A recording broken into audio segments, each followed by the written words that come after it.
అరే చామంతి ప్రేమ్ కరెక్ట్ టైంకి భలే వచ్చారు.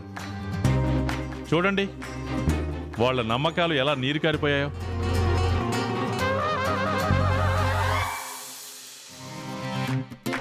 ఓటమిని జీర్ణించుకోలేక మొహాలు ఎలా వాడిపోతున్నాయో చూడండి.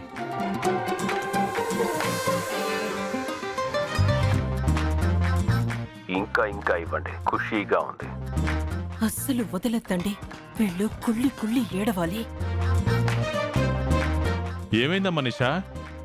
రమా, రోజా మాట్లాడరేంటి? మౌనవ్రతం అన్న చేస్తున్నారా? లేక సడన్ గా రివర్స్ అయ్యేసరికి మాటలు పడిపోయాయా?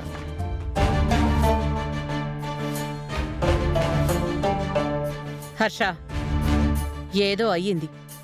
నువ్వేమీ దెప్పి పొడవక్కర్లేదు. ఎలా ఉంటాను రమా దెప్పి పొడవకుండా?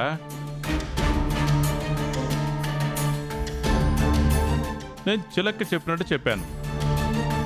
రేపు తీర్పు వచ్చాక మీ గేలితనం మీకే రివర్స్ అవ్వచ్చేమో అని.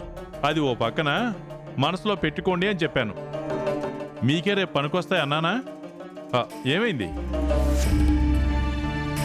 మాకేమీ పనికిరావు, ఎందుకంటే రేపు ఇవి కాకుండా కొత్తగా ఏమన్నా అనాలిగా అంది నిషా. ఏమైంది? ఏమంటావు నిషా? చెప్పమ్మా, ఎవరి నమ్మకం గెలిచింది, ఎవరు ఓడారు? హర్షం, ఇంకా ఆపుతావా? Shut up shut up shut up shut up I say shut up.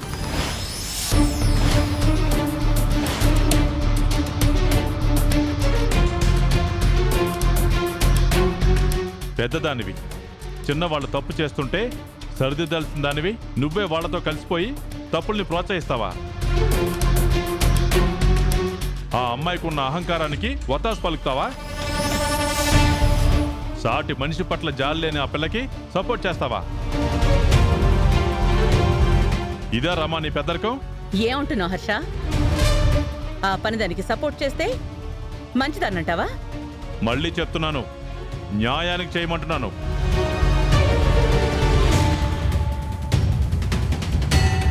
చామంతి ఏం చేసిందని తన మీద నీకంత పగ? చామంతిని ఇంట్లోంచి గెంటేయాలని పంతం దేనికి? ఏం చేసిందని తను? న్యాయంగా ఉన్న కేసును తీసుకోవడం తను తప్ప? న్యాయం కోసం పోరాడడం తప్ప? తప్పురమ్మా, నువ్వు నిషాకి సపోర్ట్ చేయడం తప్పు. నేను ఏం చేసినా సరే నీకు తప్పుగానే కనిపిస్తుంది. దానిలోని అర్థం నీకు అర్థం కాదు కదా. ఇందులో ఏముంది? నాకు అర్థం కానంత ఇందులో ఏముంది? నిషా నీకు గెలవాలి అంతే కదా? మన కోడలు గెలవాలనుండదా? నీకెన్నిసార్లు చెప్పాలి రమా, న్యాయం అటుంటే అలా కోరుకోవడంలో తప్పులేదు.